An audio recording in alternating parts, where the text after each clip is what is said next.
types of posts are there and what do I say in them? That is like such a big question that we get asked it all the time in the squad. And it's actually, I think it's a question that we all have. Even there's times where even I sit down, and I've been doing this for years, where I'm like, I don't know what to say. So what we're going to be working on today is understanding the different types of posts and what you may say in each one. Okay.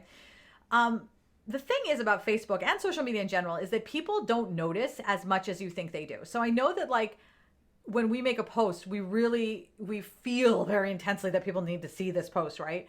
Or we want it to be successful because obviously we've put the time into creating the post, so we want people to see it. But the thing to keep in mind is that a lot of people just don't even see your posts, or if they don't, or even if they see it, it doesn't actually register. Okay.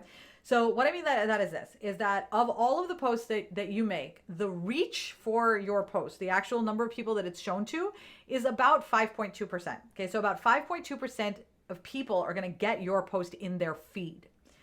But engagement rates are less than 1%, okay, on average. So engagement rates are less than 1%, and then what gets in people's feed is about 5.2. So in between there, you're losing about 4%, right? So the reason why you lose those people is, one, because maybe they just scrolled right by, because a lot of times we're just moving really, really quickly and it just skips by. Others, it doesn't register. We see it or it doesn't necessarily register. Others, there's maybe not a call to action. Like there's a lot of reasons why people may not engage, but that's the 4% difference between reach and engagement, right? But I'm always surprised at the things that I miss. Like my sister, best friend in the whole world, chat with her like every day. I don't see her posts. I barely ever see her posts, right? Because the algorithm is a weird place to be.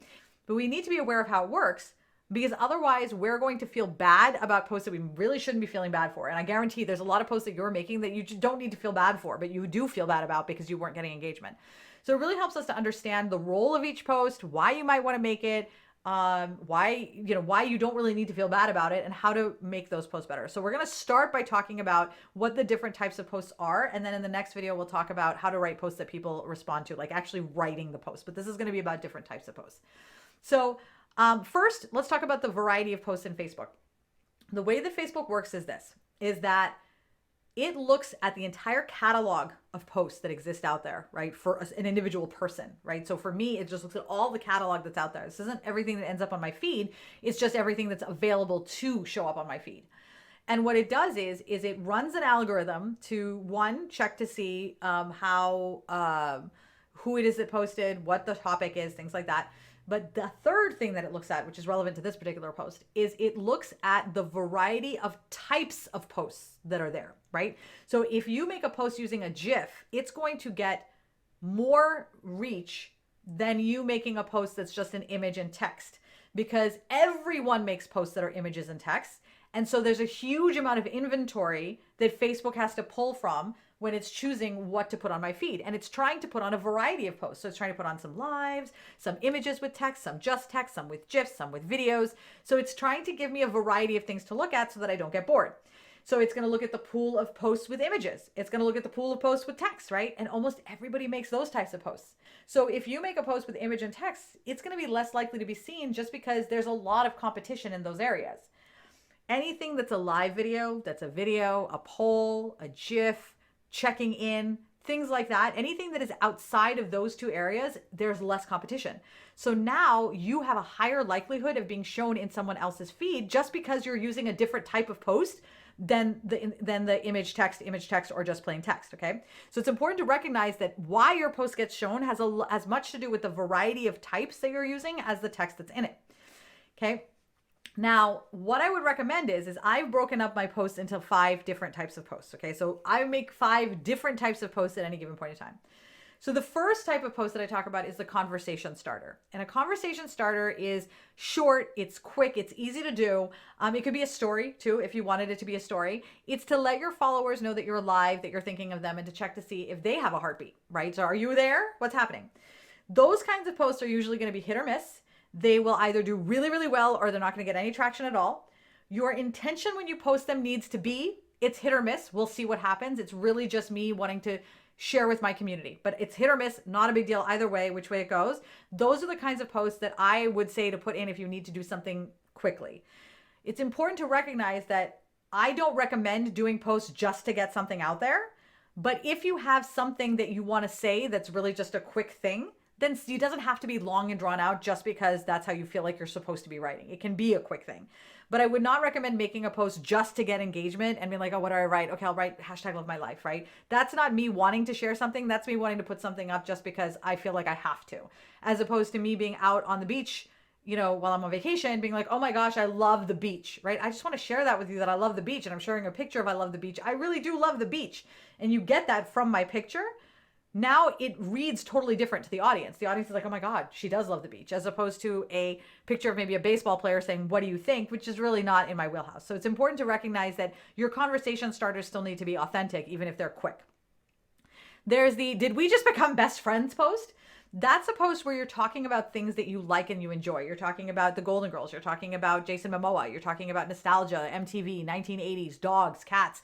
You're talking about the things you love to do. You're talking about things that you hate to eat. These are all your preferences, your likes, your dislikes, experiences. This is where we start to see that we have things in common. If you tell me, oh my God, I grew up in Pakistan, I'm like, oh my God, me too, right? We have those kinds of conversations. So anything that you share that is going to allow people to identify whether they have that thing in common with you or not, where you're sharing about your experience, that is going to be, did we just become best friends? So we have that's one of my favorite topics. I talk about that kind of thing all the time. Then you have your low stakes. Okay. Your low stakes posts are the ones where it's a meme, it's a quick video, it's something that you want to share because you found it amusing, right? You found it very, very amusing. But it's not, or you found it interesting, or you wanted to share it and you're like, oh, I want to share this with people, right? And it's kind of that, it's really a small thing that you didn't have a whole huge hand in creating. It's important to recognize though, that those posts also need to be authentic, right? So you don't want to just be sharing 8,000 posts from other people on your feed, because that's not authentic. That's you just making up content by sharing other people's stuff. And Facebook does not like that. So a lot of pages that have a lot of memes or a lot of shared stuff from other pages, those pages do not tend to do well because Facebook does not see those as pages that are creating original content for the community. And so it's going to limit your reach on those. So you always want to make sure that you have a variety. Fourth is I know what I'm talking about. Okay. I know what I'm talking about is basically where you're demonstrating your value or your expertise. This might be a post about chemicals in your water. It might, if you are somebody who's all into health, it might be a post about how to beat the Facebook algorithm. If you're a coach like me, if you are someone who sells clothes, it might be, this is the Pantone color for 2022. Or it might be, showing 5 ways to wear a halter top. Those are all things that basically telegraph to your audience that I know what I'm talking about in my sphere of influence, whatever that is, right? And if you don't know what you're talking about, you can go learn and come back and then tell them that you know what you're talking about. So that's the post that builds trust, because they're like, oh, she knows what she's talking about.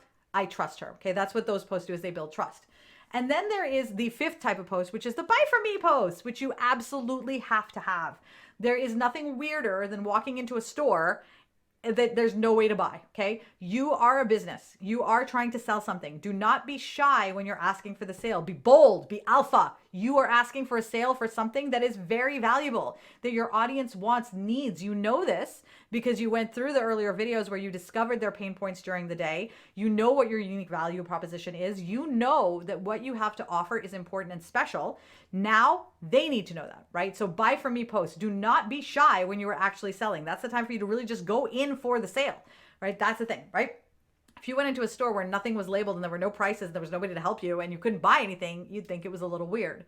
The same thing is true for your business page. Same thing is true for your business page. You do have to actually sell, but you sell as 1/5 of all the other things that you do, right? Your sales posts are very low down. You will get more sales using that strategy than you will trying to sell all of the time. Okay. So when we talk about posting and types of posts, you'll notice that these are very similar. Actually, they're the same as the post from the 14 days of recyclable content that I shared with you the other day, right? In stage 1. So now you know what these are, right? In depth. Okay. So what we're going to do now in our next video is talk about how you make those posts, right? So like, how can you write a post that's going to get people to actually engage? But the key thing before that is to recognize that there are these different types of posts, these 5 posts, and that you want to know which post it is that you're making before you make it, right? So you don't want to say, oh, this is a buy from me post after you've made it. You want to say, I'm making a buy from me post now. So I am going to write something that says buy from me now. I'm going to actually be overtly asking for the sale. If I'm writing a did we just become best friends post, well, then I know, okay, this is something where I want to tell them something about my product or the experience with my coaching, or a feature of the product or a solution that it offers or how it can help. Did you know that you can use Mr. Clean, rub the Mr. Clean sponges right on your window? I do that to clean off all my dog grossness. It's amazing, right? You share information with them like that. That is very, very helpful, and that helps them to see, yes, she knows what she's talking about. So you want to decide in advance which one it is that you are trying to do so that you're aware of what response it is that you're trying to get. And as we go through the next video, you will know exactly how to then take this and turn this into a post that people want to engage with. Alrighty, there is no homework for this session. So next up is going to be how to write a successful post that people want to read and want to engage with.